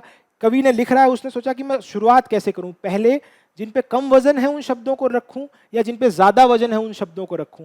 अंग्रेजी भाषा की खास बात है, इसके अंदर पहले ज्यादा कम वजन वाला आता है, बाद में ज्यादा वजन वाला आता है। तो इसको आयम्बिक सबसे ज्यादा यूज में किया जाता है। तो देखो पहला है वह, इसको अनस्ट्रेस रखा, फिर अपन ने इसको आई को स्ट्रेस रखा। कंसीडर में ए को स्ट्रेस अनस्ट्रेस रखा, ई को स्ट्रेस रखा। वापस आया, इसको अनस्ट्रेस रखा, आई को स्ट्रेस रखा, वापस अनस्ट्रेस, स्ट्रेस वापस, तो ऐसे लय ताल ऐसे ऐसे बनती चली गई। अब ट्रोकेइक मीटर है उसमें उल्टा होता है, उसमें पहले स्ट्रेस आता है फिर अनस्ट्रेस आता है। अब समझ में आई ये चीज, स्ट्रेस अनस्ट्रेस, स्ट्रेस अनस्ट्रेस का क्या चीज है। देखो ये ऐसे है, ये हालांकि अपने एंग्लो नॉर्मन सी क्लास से ही प्रोसीडी, मैं इसको समझाने की इसलिए कोशिश कर रहा हूँ इस इंट्रोडक्टरी क्लास में, ताकि ये चीजें आगे भी आएंगी तो इनमें दिक्कत ना हो कहीं ना कहीं। तो एक बेसिक सी चीज बताने की अपन कोशिश कर रहे हैं एंग्लो नॉर्मन को पढ़ते वक्त। जैसे आयम्बिक, उसके बाद अपन ने पढ़ा ट्रॉकी, उसके बाद अपन ने पढ़ा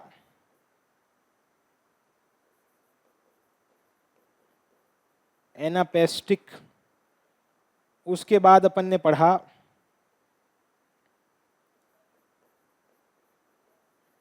डेक्टाइलिक, उसके बाद में अपन ने पढ़ा स्पॉन्डी। हमने कहा आयम्बिक चलता है अनस्ट्रेस के बाद कम वजन से ज्यादा वजन की तरफ, ट्रोकेइक चलता है ज्यादा वजन से कम वजन की तरफ। अब इसका जवाब मैंने पीछे दिया कि आप वजन वाली क्या बात है, अंग्रेजी भाषा में वजन का क्या खेल है, क्यों आ रहा है वजन की ये चीज। वजन की आने के पीछे पर्पस ये है, ये नेचुरल तौर पे ही ऐसी भाषा अंग्रेजी में पहले अनस्ट्रेस कम वजन और उसके बाद वजन वाली चीज दिखती है, तो इसलिए अपन ने इस पे बात करी। और इसीलिए आयम्बिक पेंटामीटर अंग्रेजी भाषा में आगे जाके रेनेसो में बहुत ज्यादा पॉपुलर होगा। अब अपन ने देखो एनापेस्टिक की बात करी, इसको एक चीज समझे, यहां दो सीक्वेंस में चीजें आ सकती हैं, यहां 3 का क्रम बनाया हुआ है, पहले 2 अनस्ट्रेस आ गए, स्ट्रेस आ गए, पहले 1 स्ट्रेस आ गया फिर 2 अनस्ट्रेस आ गए, स्पॉन्डी में जैसे दोनों अनस्ट्रेस आ गई। तो ये चीजें अलग अलग तरीके से बढ़ा करती हैं। ये कविता को मापने का, एक बहर को मापने का उर्दू में जिसे कहते हैं एक तरीका हुआ करता है। अब ठीक है मामला, ये चीजें और भी आगे आगे आती जाएंगी, तब तक और इन्हें देखते रहेंगे। अभी ये मोटा मोटी एक मीटर क्या है उसको समझने की अपन ने बात करी थी, ठीक है। अब आगे इस टाइम पीरियड की लिटरेचर को देखते हैं, लिटरेचर में क्या हुआ था इस वक्त, लिटरेचर कैसा था।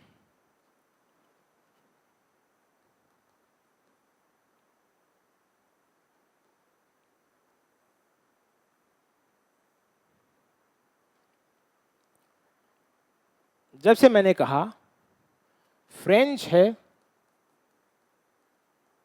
खुद एक रोमांस लैंग्वेज है, एलीट क्लास में कौन शामिल थे, नाइट्स थे, लॉर्ड्स थे, नाइट्स थे, लॉर्ड्स थे, उनकी जर्नी थी। ये जर्नी पे जाया करते थे, इनका एडवेंचर,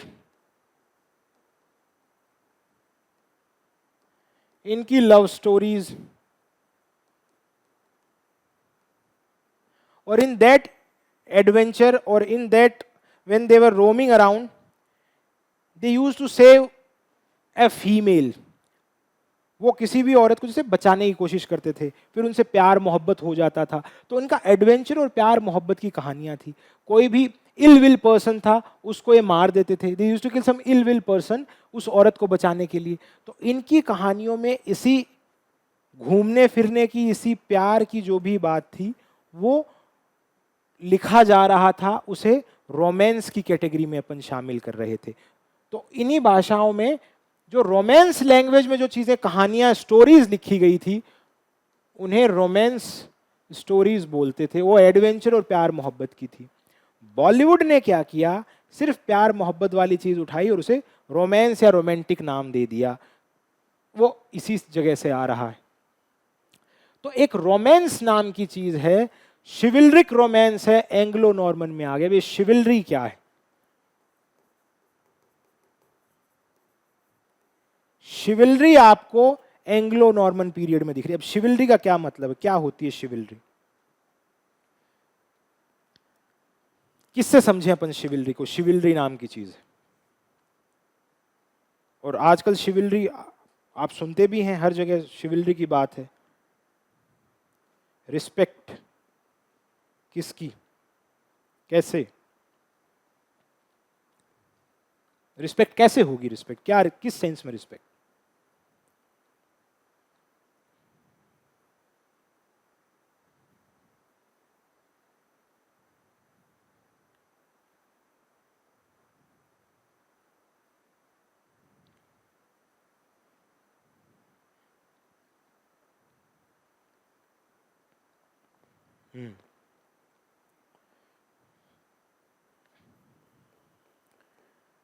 देखिए सिविलरी का सबसे सिंपल सा एग्जांपल, जैसे आप किसी बस में ट्रेवल कर रहे हैं, आपने किसी को क्या किया, सीट दे दी बैठने के लिए, तो वह आपका, या आप दो लोग मेल फीमेल जा रहे हैं, आपने फीमेल के लिए गाड़ी का दरवाज़ा खोला, तो एक शिविलरी है।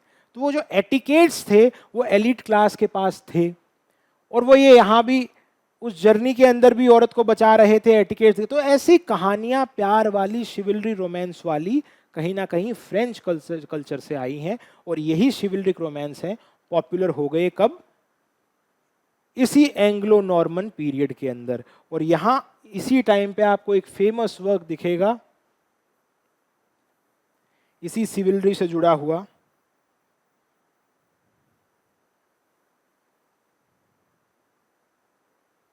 इसी शिविलरी से जुड़ा हुआ रोमन डे ला रोज, और इसका नाम है रोमांस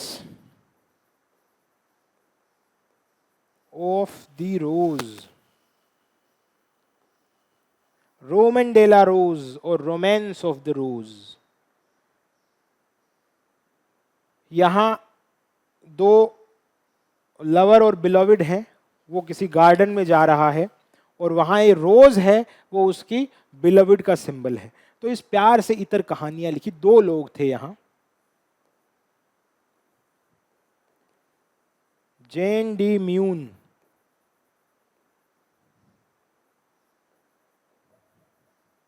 कोलम लॉरेन। ये लिखने की जरूरत नहीं, आपको नोट्स में नाम चीजें मिल जाएंगी। तो इन्होंने ये पहले Romance, Roman de la Rose, Romance of the Rose, इस तरह की कहानी, इसी रोमन डीला रोज का आगे चौसर भी ट्रांसलेट करेंगे रोमांस की कहानियों को बात करते हुए। एक नाम ये है जिसमें जेन डी म्यून का नाम आ रहा है, रोमन डीला रोज, जिन्हें रोमांस ऑफ द रोज लिखा। तो पहले, अब आप खुद क्रोनोलॉजी सीक्वेंस समझिए, जिस वक्त अपन एंग्लो सेक्शन पढ़ रहे थे,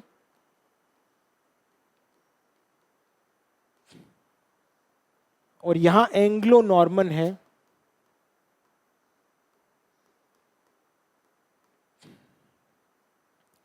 फर्क देखिएगा। यहां कहानियां, स्टोरीज क्या थी, यहां एलिजी थी। यहां देवताओं, जब क्रिश्चियनिटी आई 6th सेंचुरी में, तो हिम थी। यहां एपिक थे, महाकाव्य, काव्य, क्योंकि लोग कहानियां कहते थे, और एक कहानी किसी ने बताई, उसमें जुड़ते जुड़ते जुड़ते वो बहुत लंबा चीजें चलती गई। उसका एग्जाम्पल बियोवुल्फ वगैरह में पढ़ा। यहां क्या है, रोमांस है। तो जो शॉर्ट स्टोरी आपको 19th सेंचुरी में एंटन चेखव और इन सब के बारे में, फ्रांस में मेलार्मे वगैरह के साथ दिखेगी, बड़ी पॉपुलर आगे जाके, वो शॉर्ट स्टोरीज कहीं ना कहीं देखना शुरू हो गई है। यहाँ कहानियां, छोटी कहानियां, ये स्टोरीज आने लगी प्यार मोहब्बत की, उन नाइट्स की, एलीट क्लास की। अब आप एक चीज को समझने की कोशिश, जर्नी देखिए लिटरेचर की। एलिजी क्यों थी यहां, दुख की कहानियां क्यों थी, दुख का कहन क्यों था?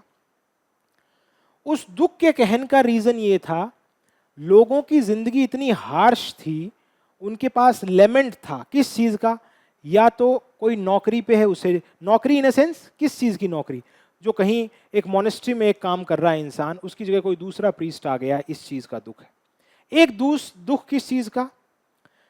वो समंदर पे जर्नी है उसकी वॉन्डरर, वो समंदर पे है, जमीन पे, जैसे दो कहानियां अपन पोएम पढ़ रहे थे, सी फेरर और वॉन्डरर, एंग्लो सेक्शन पीरियड में, तो उसकी जर्नी ही ऐसी है, वो बड़ी कठिन है कहीं ना कहीं, और उस पे दुख है उसका।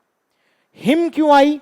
क्रिश्चियनिटी आई, रिलीजन के ऊपर, देवताओं के ऊपर चीजें बात होने लगी, ये चीज दिख रही है। एपिक महाकाव्य, यहाँ स्कोप नाम से पोएट को स्कोप कहा जाता था, जो एक हॉल में बैठ के लोग अपनी कहानियां टाइम पास करते थे, मजे करते थे, तो ये फिक्शनल कहानियां बनाई जाती थी। पैगन्स थे, ब्योल जब आया तो पैगन कल्चर था, रिलीजन 6th सेंचुरी में आया। तो पैगन्स क्या है? बिजली की गड़गड़ाहट से या फिर आग से, इन चीजों को देवता मानते थे, डरते थे, तो इन पे वो कहानियां कहने लगी। एक इंसान था, उसने बिजली को हरा दिया, एक इंसान था, उसने आग को हरा दिया। तो एक लॉन्ग स्टोरीज, कहीं ना कहीं हेरोइक डीड्स को उसके बारे में बात कर रहे हैं, उस पर चर्चाएं होने लग गई। मगर अब देखिए सोसाइटी में फ्रांस का कल्चर एंग्लो नॉर्मन में आ रहा है। फ्रांस एक प्रॉस्परस नेशन है, उसके अंदर अच्छे खासी चीजें, राजा रानियां हैं, महल हैं, पैसे काफी आ चुके हैं, तो उसके पास बात करने को क्या है?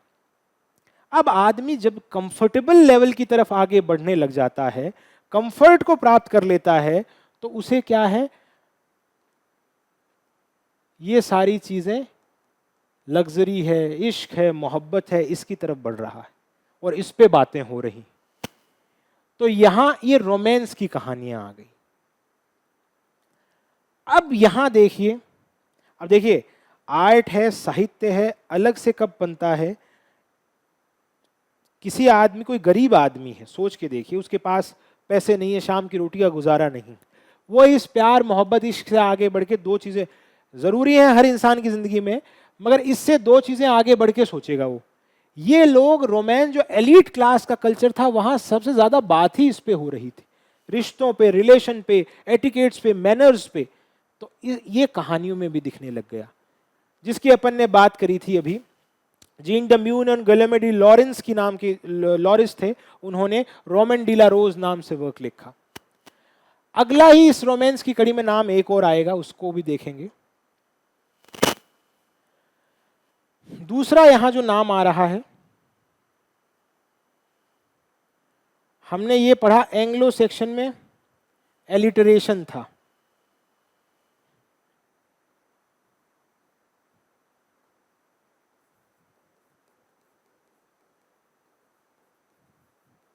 और ये एलिटरेशन क्यों था?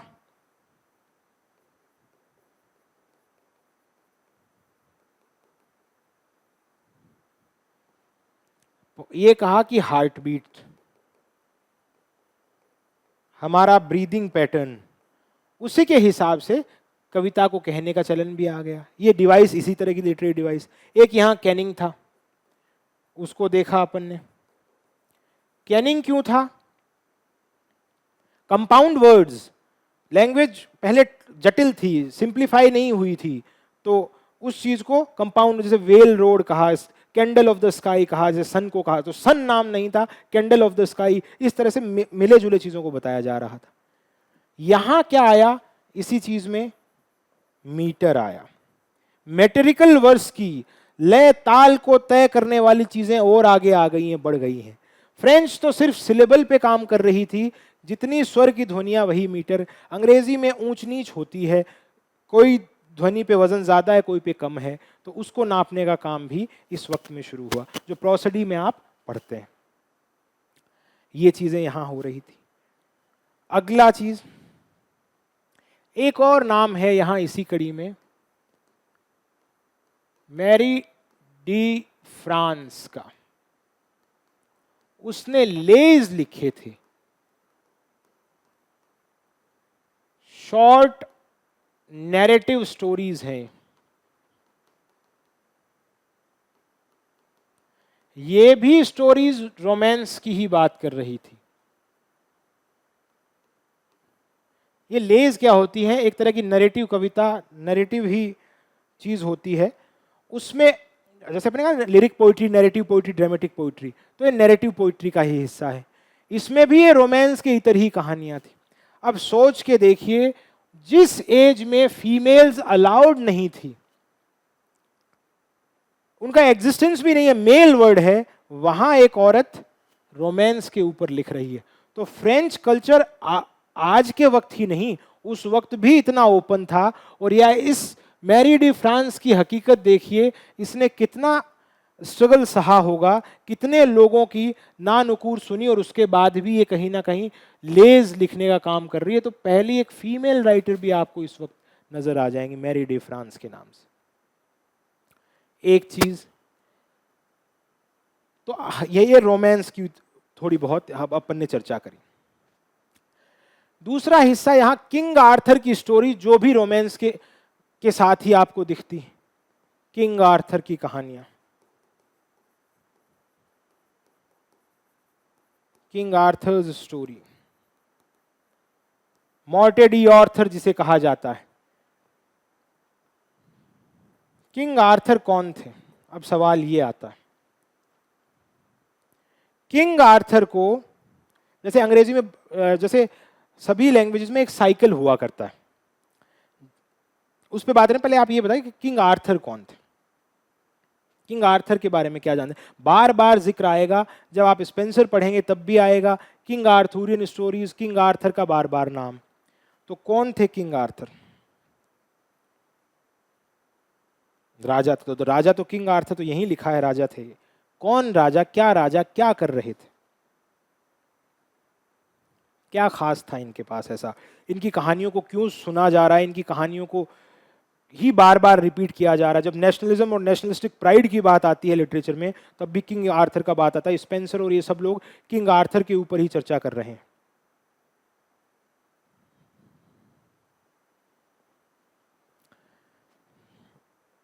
जब अपन पढ़ रहे थे ना 450 एडी, एंग्लो सेक्शन 1166, तो इससे इस वक्त यहाँ एक राजा थे, किंग, ये मिथिकल किंग बताते हैं, कई कहते हैं यहाँ थे।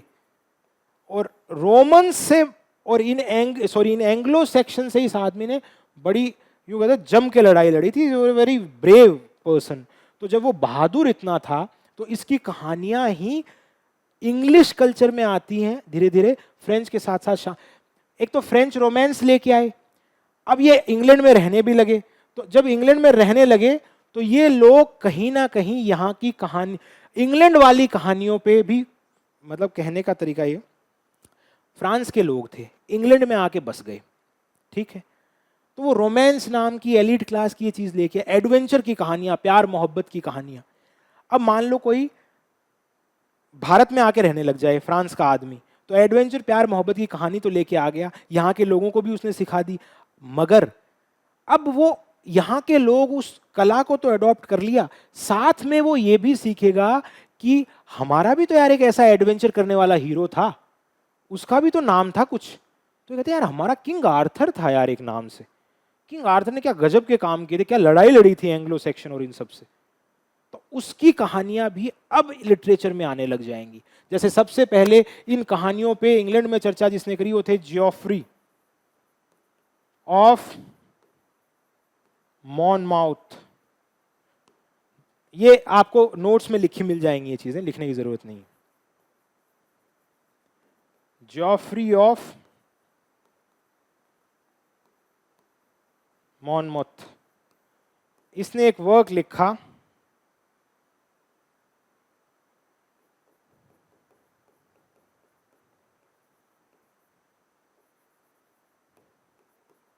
Histories of the Kings of Britain.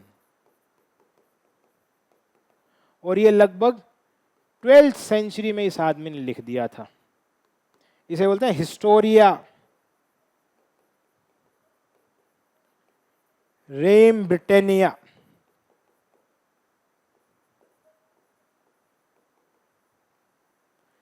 Histories of the king of Britain, उसमें आर्थर की चर्चा कर रहे हैं, जॉफ्री ऑफ मॉनमाउथ नाम से। तो कहा साहब ये चीजें हमारा किंग आर्थर भी, रोमांस आप फ्रांस वाले लेके आओ तो हमारे किंग आर्थर को भी ढूंढो फिर, तो किंग आर्थर पे बात होने लगी। किंग आर्थर है, वो इंसानों को बचा रहा है, वो ब्रेव है, एंग्लो सेक्शन से मुकाबला कर रहा है। तो इस तरह की कहानियां हैं वो हमें कहीं ना कहीं देखने को मिल रही हैं एंग्लो नॉर्मन पीरियड में। अब जैसे मैं कह रहा था, हर एक देश का साइकिल हुआ करता है कहीं ना कहीं। तो जीन बॉडल नाम से एक आदमी थे, उन्होंने 3 साइकिल बताए। फ्रांस का साइकिल बताया जिसमें एक लैटिन का साइकिल है जिसमें बात अपन करते हैं किसकी, अलेक्जेंडर द ग्रेट की। वो महान राजा, वो मिथ में चलता है, उसको बनाए जाते हैं। इंग्लैंड का जो साइकिल चलता है उसमें किंग आर्थर की बात आती है। और जब स्पेंसर और ये सब लिखेंगे इसी किंग आर्थर की ट्रेडिशन को फॉलो, ये हीरो है फेरी क्वीन का, किंग स्पेंसर की के एपिक का, फेरी क्वीन का किंग आर्थर। और उसका रीजन क्या है उसका हीरो होने का? वो अपना नेशनलिस्टिक प्राइड है उसको ढूंढ रहे हैं रेनेसो में, एक स्ट्रॉन्ग नेशन की बात कर रहे हैं कहीं ना कहीं। तो ये आपको एंग्लो नॉर्मन पीरियड में देखने को चीजें मिलेंगी। फ्रांस का प्रभाव एंग्लो नॉर्मन में आ गया है। यहाँ कहानियां हैं रोमांस के इतर लिखी जा रही हैं, यहाँ कहानियां हैं आपको किंग आर्थर के बारे में देखने को मिल रही हैं, यहाँ मीटर की शुरुआत हो चुकी है अंग्रेजी भाषा में, पहले अलिट्रेशन और ये सब चीजें थी।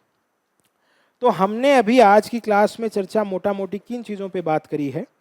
हमने ये देखा है एंग्लो सेक्शन एंग्लो नॉर्मन में डिफरेंस की बात करी, पहले क्या चीज थी बाद में क्या। अब कल का जो इंट्रोडक्शन वाली चीज है वो हमारा एक तरह से इंट्रोडक्टरी क्लास में लास्ट होगा, उसमें एज ऑफ चौसर और डार्क एजेस की बात कर लेंगे, और थोड़ा अपन दूसरी जो हिस्ट्रीज है, दूसरे जो सीक्वेंस दे रखी है अपने पास ब्रिटिश हिस्ट्री की, उसके ऊपर चर्चा करेंगे। उसके बाद हम हमारा जो मेन टॉपिक है ओल्ड इंग्लिश को इस नोट्स से हमारे हैं उससे समझ लेंगे एक एक वर्क को, उसके बाद धीरे धीरे रेनेसॉन्स और इसकी तरफ बढ़ेंगे। तो आज की क्लास में अभी इतना ही, शुक्रिया।